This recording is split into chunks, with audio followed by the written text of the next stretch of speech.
Hi, as you can see from the title of this video, this is in response to a recent news story that has been getting some attention in the media. It was a comment made recently at a comedy club by Daniel Tosh, the stand-up comic and host of Comedy Central's Tosh.0. He was making some rather distasteful jokes, I guess, on the subject of rape, and a woman in the audience yelled out, rape isn't funny, to which Tosh replied, well, wouldn't it be funny if this woman was raped right now by 5 men, right now? And of course, this has gotten him into a lot of trouble, and a lot of people are, calling for different punishments for him, and so on and so forth.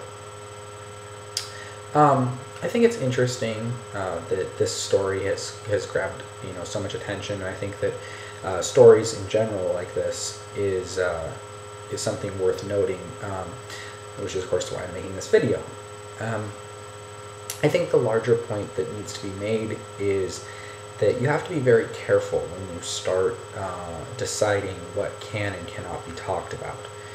I think that this is the point that a lot of people are really missing on this subject, is whether or not you find Tosh's comments distasteful or unpleasant or vulgar or offensive or any of those things.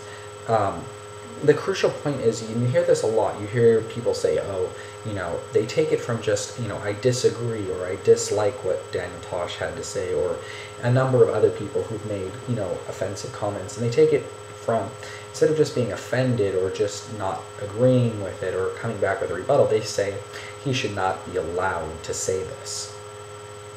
And this is where you have to be very careful, because it's very easy to get people to get on board saying, this kind of comment should not be allowed, or that kind of comment should not be allowed. You're taking it too far to go here.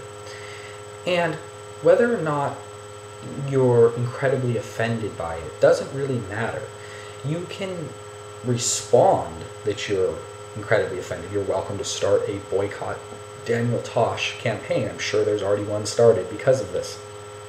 But the more important point is when people start stirring up this idea that certain ideas are out of bounds. You can't go here, you can't talk about this, you can't talk about that. I mean, a very great example of this is when South Park tried to show the image of Muhammad, and a lot of people got really offended, and of course they ended up getting censored and they weren't allowed to show it.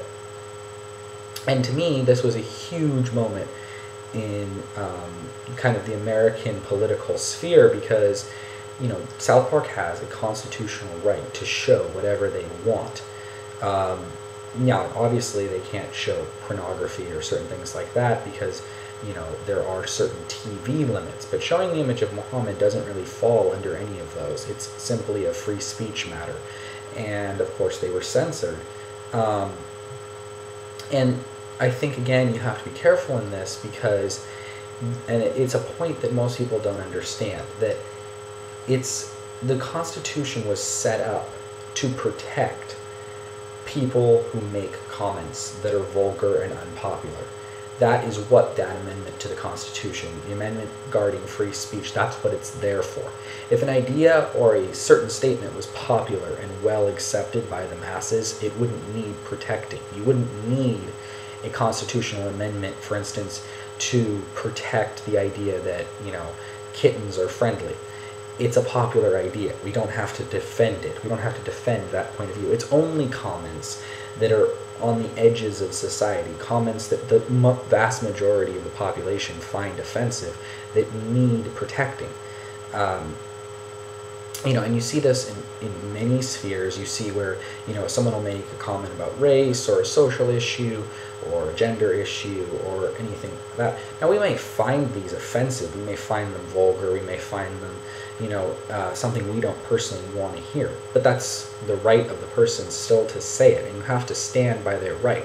I mean, I personally disagree vehemently with Holocaust deniers, but that doesn't mean that I don't stand by their right to say it. If they want to deny the Holocaust, that's their constitutional right. They can deny it until they're blue in the face.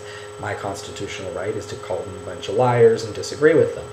And it goes back and forth like that. And it's interesting because you see a lot of times in the media when something like this comes out, you'll see different pundits talking about, well, he shouldn't be allowed to say this, and he shouldn't be allowed to say that.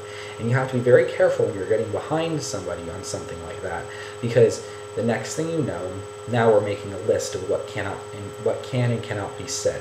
And as soon as you allow the government to start making a list like that, you'll be very interested to see what gets put on it, because the very first one will be no more criticizing the government, no more criticizing the president, no more criticizing the House of Representatives, the Congress, the police department, the Senate, and on and on. And it'll just trickle down to the next thing you know, you won't have a voice to say anything about anything that they don't want you to talk about.